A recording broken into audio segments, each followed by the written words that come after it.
My name is Stephen West. I'm an artist and I work in multimedia. I would like, first of all, to say thank you to those in the Progress Gallery that have given me and our group an opportunity to share and show our work. I really appreciate the organization and the time that they've taken to make this show possible. I am part of a group of artists from Azusa Pacific University.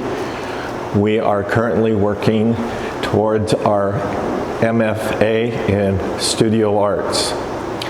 As part of this group exhibit, you will see and view the artwork that has been done by us as artists in different voices.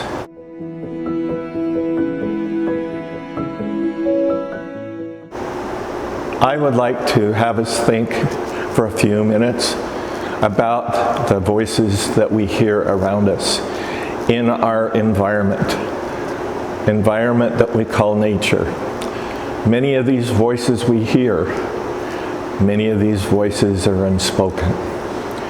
I would like us to take a moment and think about the sound of rain and thunder, the sound of the cracking sound and the roaring sound of a wildfire, or the wind blowing in our face and we hear the rustling of the golden leaves of fall as they move in the fall air, or of the bull elk that is in the mountains bugling and calling to other elk. It is that in mind that I would like to draw your attention to these other sounds, the other sounds that we need to stop and listen and watch. In artwork that I am presenting in this showing, I want to have you take part of what I see when I go out in nature and look carefully at it and its beauty. If we look closely at our surroundings, for example, we may see and look at the bark on different trees.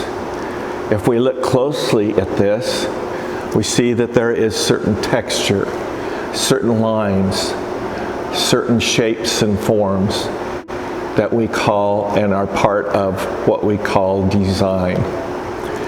Also, if we take a closer look, we can see that there is design within design, that within the same object that I have picked up, that we find that there is not only new texture and lines, but also that there is color.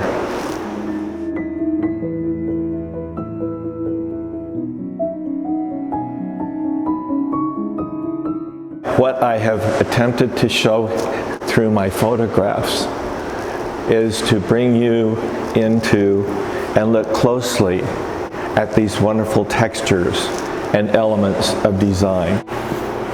Each element or each tree is individual. It has its own lines. It has its own texture. It has its own variation. It has its own color. What I have done is I have taken multi photographs and put them and organized them together into bringing out for you the interest and different points of the same tree or bark. In this example, I have tried to bring out that within other trees, we find other shapes and other textures. Even when we look down at the bottom of the tree and the root system, this forms also design, shapes, and colors. Are these designs and shapes by accident? No. My research and my studying has gone on long before and will after this 3 years of working on a master's degree in fine art. It is a lifetime mission and goal that I have for myself to bring to the viewer the beauty of the design and organization of that design within the elements of nature. One of these Native American tribes or culture calls this great spirit the breather. Let's just stop and think about that for a minute. As you look at this, and as we look around us, we will find that these designs, shapes, and forms that we find around us in our environment are not there by accident. They have a reason and a purpose. And one design relates to another design, or one form works with another form within our environment. This has brought me closer and closer to the realization and my understanding that we do have a great creator. I call it a divine creator that organizes and is part of nature. I hope that as you walk through this exhibit, that I can bring to you, and you can see just a little bit, this organization from this great and divine creator.